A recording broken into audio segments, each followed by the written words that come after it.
Bonjour à toutes et à tous et bienvenue dans cette nouvelle vidéo. Dans la vidéo d'aujourd'hui, je vais vous présenter cette figurine qui est donc le Batman 1/12 de chez InArt de la trilogie The Dark Knight. Donc là, je vous montre juste le colis d'expédition dans un premier temps et on va l'ouvrir ensemble. Et ensuite, je vous montrerai la figurine, les différents éléments, etc. Donc là, on a une première face ici. Sur le côté ici, on a noté un 12e collectible figure, Batman, The Dark Knight Rise. Sur les côtés ici, nous n'avons rien. Ici, Deluxe version. Et sur la face avant, InArt 1/12. Et ça, je ne sais pas ce que c'est. Donc c'est parti pour l'ouverture.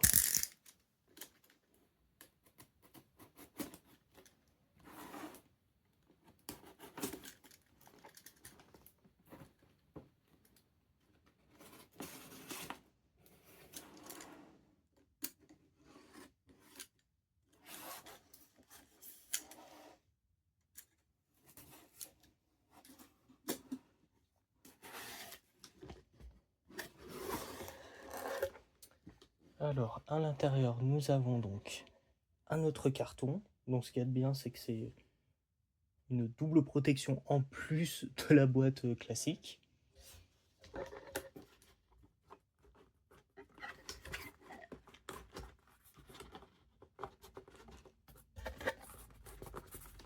Par contre, ils n'ont pas laissé beaucoup d'espace, ce qui fait que c'est un peu compliqué à sortir. Alors ensuite, le second carton de protection, il est comme ça.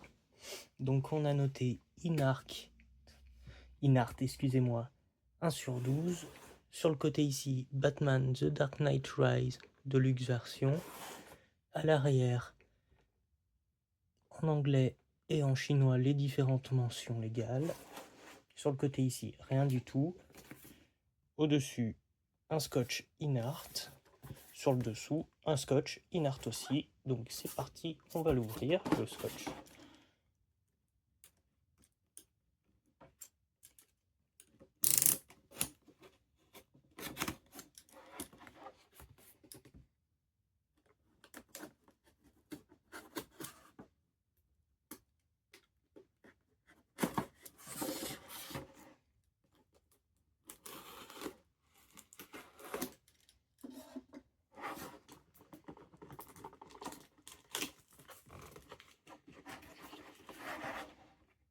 Et quand on ouvre, du coup, on a vu sur Queen Studio InArt 1/12.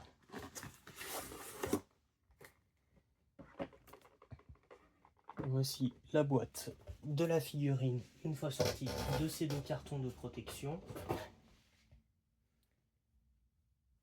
Alors, nous avons donc sur la face avant le logo de Batman noté Batman The Dark Knight Rise. En dessous, InArt 1/12 collectible figure. Ici, ce doit être le numéro de la figurine. Donc on voit que c'est leur première. Ici, le logo Queen Studio et InArt. Premier côté ici, comme sur la face avant, Batman The Dark Knight Rise, Deluxe version.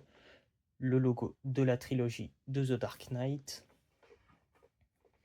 Ensuite, à l'arrière, partie haute, nous avons les différentes mentions légales en chinois. En dessous, nous les avons en anglais. Ici, le logo d'ici comme d'ici. Ici, le logo de la Warner Bros. Là, les mentions des logos. De l'autre côté, écrit The Dark Knight Trilogy. Sur le dessus, Queen Studio InArt. Sur le dessous, une écriture en chinois. Et ici, une pastille holographique. Et là, le code barre. On va enlever le blister et ouvrir la boîte.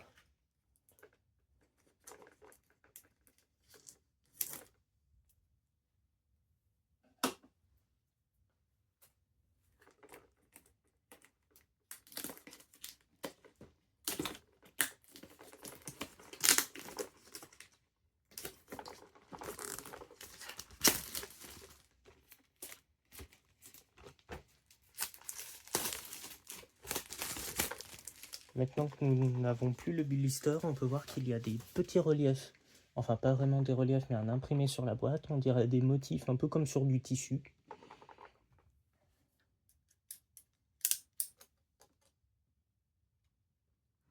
Alors, est-ce qu'on peut...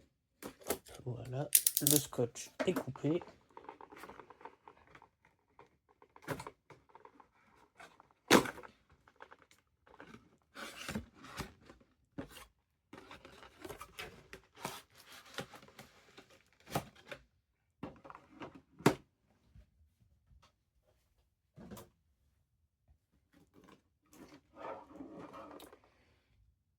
Le Batman est super bien protégé, comme on peut le voir. Au niveau des différents éléments, nous avons donc le corps, les deux bouches pour échanger, les paires de mains, on a 1, 2, 3, 4, 5, 6 paires de mains si on compte celles sur le personnage. On a 2 paires de batarangs, on a une paire de bombés, une paire de tout lisse. Ici on a une arme, ici on a pour le bas de grappin une autre arme.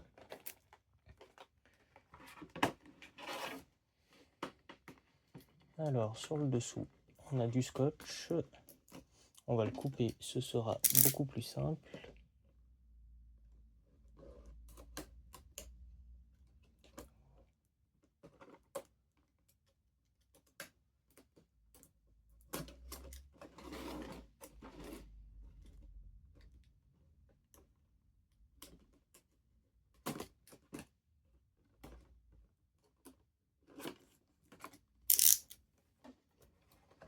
Ensuite, dessous, nous avons ici le contenu de la bonus version, à savoir une base avec la tige pour tenir la figurine et le visage de l'acteur. Le référencement des différentes pièces avec leur nom. À l'intérieur, on a donc les différentes façons dont on peut articuler la figurine. Ici, l'endroit où mettre la tige pour que ce soit le plus beau esthétiquement, je suppose. Là, les instructions pour changer visage et main. À l'arrière, pour venir mettre la cape. Et le guide pour les accessoires.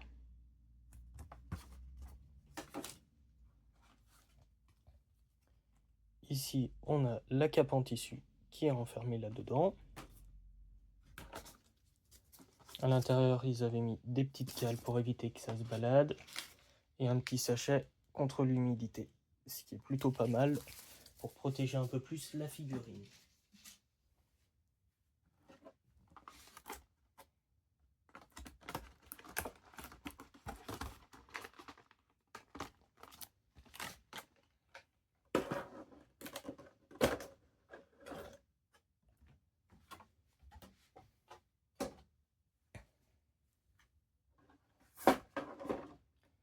Alors, on va sortir le personnage.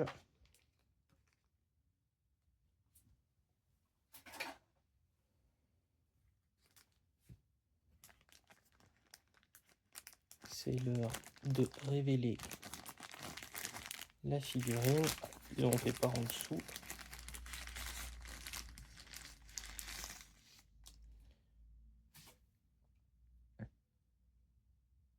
Ah, le visage, il est beau. On reconnaît super bien l'acteur. Franchement, en termes de qualité, hop, j'ai même l'impression qu'ils ont peint comme s'il avait une légère barbe rasée. On voit bien les différentes textures ici, pour tout ce qui est par exemple carbone, etc. Les différentes teintes de noir. La ceinture est très très bien peinte. On a vraiment l'impression que c'est du tissu. Pour les jambes, on dirait du cuir. En termes de qualité, la figurine est incroyable. Alors, on va retirer les petits plastiques de protection au niveau des articulations.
Alors voilà la figurine debout dans une pose, tout ce qu'il y a de plus banal. On va faire vite fait un petit comparatif de taille avec une figurine Star Wars Black Series juste à côté de la forgeronne pour voir la petite différence de taille. Je vais décaler ça et on va faire un autre comparatif avec une SH Figart Dragon Ball juste à côté. Donc on peut voir qu'il est légèrement plus grand que les autres figurines, ce qui est plutôt pas mal. Si jamais vous voulez voir un comparatif avec d'autres figurines de Batman, je vous mettrai dans la description en lien une vidéo de Yarlik qui fait également des reviews de figurines où il vous montre avec d'autres figurines Batman d'autres marques. Alors, je vais couper ici pour l'instant la vidéo, le temps de vous sortir les différents visages et paires de mains pour vous les montrer d'un petit peu plus près, pour qu'on puisse les voir un petit peu mieux. Et je vous dis à tout de suite.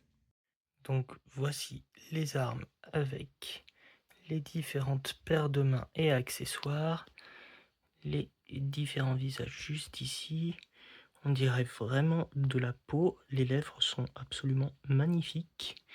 Ensuite, le contenu phare de la Deluxe Edition, le visage de Christian Bale. Il est incroyable le visage. Franchement, c'est la première fois pour une figurine de cette taille-là que je vois un visage aussi bien fait.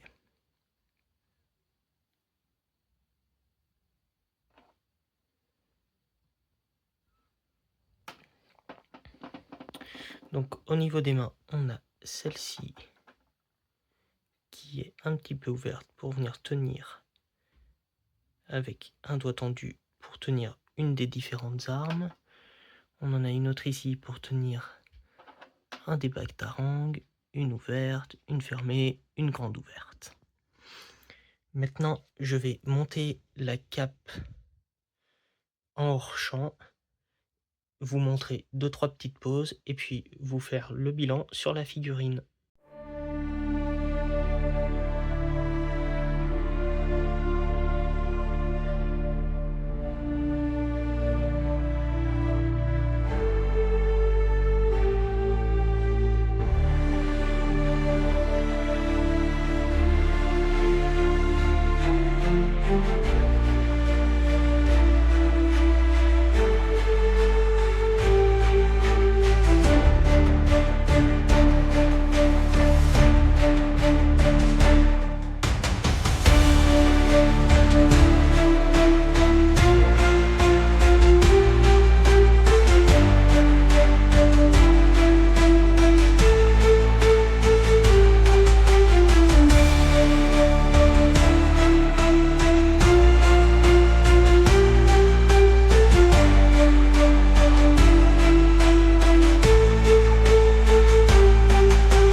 Nous voici de retour pour le bilan. Alors au niveau des articulations, la figurine est très bien articulée. Elle a des articulations ici au niveau du pied, une autre ici, là qui pivote, double articulation ici, ici une articulation, là il y en a deux, ici double articulation, ici, ici. La figurine est articulée de partout, pour le coup. Les articulations sont rigides juste comme il faut, elles sont parfaites, très franchement. Le posing est très agréable à faire avec cette figurine. On peut facilement la mettre en scène. La cape est très compliquée à mettre pour le coup. Parce qu'ils ont... En fait, il faut venir déclipser. Je vous montre sur la notice. En fait, il faut venir enlever le plastron sur l'avant et ensuite venir coincer ici la cape. Et en fait, ça a tendance à ne pas tenir étant donné qu'ils n'ont pas fait de petits clips pour que ça tienne comme il faut avant de venir repositionner le plastron. J'ai dû passer environ 5 minutes à peu près à essayer de mettre la cape. J'y suis arrivé. Ensuite la cape. Alors comme elle est livrée, elle a déjà des plis repassés, etc. Ce qui fait que quand on la lève comme ça et qu'on la laisse retomber, ça retombe de manière tout à fait naturelle, ce qui permet de faire des poses très très sympas. Donc si on veut faire, hop, on oriente légèrement vers l'avant et hop, ça tombe comme ça, pareil vers l'arrière, ce qui permet de faire, comme je le disais juste avant, très très facilement des poses badass pour le coup, parce que qu'importe la pose qu'on fait avec, la figurine est jolie et on impose. Ensuite, là j'ai mis la figurine sur la base de la Deluxe Edition. Je n'ai pas utilisé la tige juste ici pour tenir la figurine, à part quand j'ai fait la pose où elle est en train de marcher par souci de sécurité, mais en soi elle tenait plutôt bien sans. Sur l'avant juste ici on a noté The Dark Knight Rise, donc ça doit être le premier film de mémoire. Autre petit bémol, c'est que l'on n'a pas 6 paires de mains comme je le disais juste avant en fait. On a différentes mains pour venir équiper les accessoires, donc une pour mettre un batarang, on en a une autre à utiliser sur son pistolet grappin, on en a une autre ici, on en a encore une autre pour la dernière arme, ensuite on a des mains ouvertes, des mains rondes pour tenir les armes, etc. Mais on n'a pas vraiment 6 paires de mains, ce qui est un peu dommage, parce que j'avoue que si on avait eu une double paire de mains pour tenir les batarangs, ça aurait été un plus quand même, ça aurait été un petit peu mieux, mais bon, voilà. Au niveau de la ceinture ici, elle n'est pas fixée, ce qui fait que quand on fait les poses, la ceinture se déplace pour éviter que ça gêne quand on veut plier la jambe, la lever, tourner, etc. Autre petit point négatif, c'est sur le sculpte juste ici, on n'a pas d'articulation à ce niveau-là. Ce qui fait que sur la figurine de Batman ici, quand on lui met le casque, on peut lever la tête, la baisser assez facilement, très très haute. Ici, avec celle-ci, on ne doit faire qu'avec les articulations, enfin l'articulation qu'il y a à la base du cou ici à l'intérieur. Ce qui enlève un petit peu d'amplitude de mouvement, mais ça va, ça gêne pas trop. Du coup, pour ce qui est du bilan, si vous êtes fan de Batman, très franchement, foncez l'acheter. Je crois qu'elle est plus disponible sur le site d'Inart. Si vous trouvez des revendeurs qui l'ont encore, foncez dessus. Si vous allez sur AliExpress, faites très attention que ce soit bien celle-ci et pas d'une autre marque pirate ou officielle. Et puis après, c'est tout ce que j'ai à dire au niveau de la figurine. Elle en impose bien, le sculpte n'est pas brisé, qu'importe la pose, les articulations sont super bien dissimulées. Si je me souviens bien, elle est 100% accurate au film, etc. Voici ce qui conclut la vidéo. Si vous avez aimé, n'hésitez pas à la partager autour de vous et puis à vous abonner pour des prochaines reviews. Et je vous dis à très bientôt.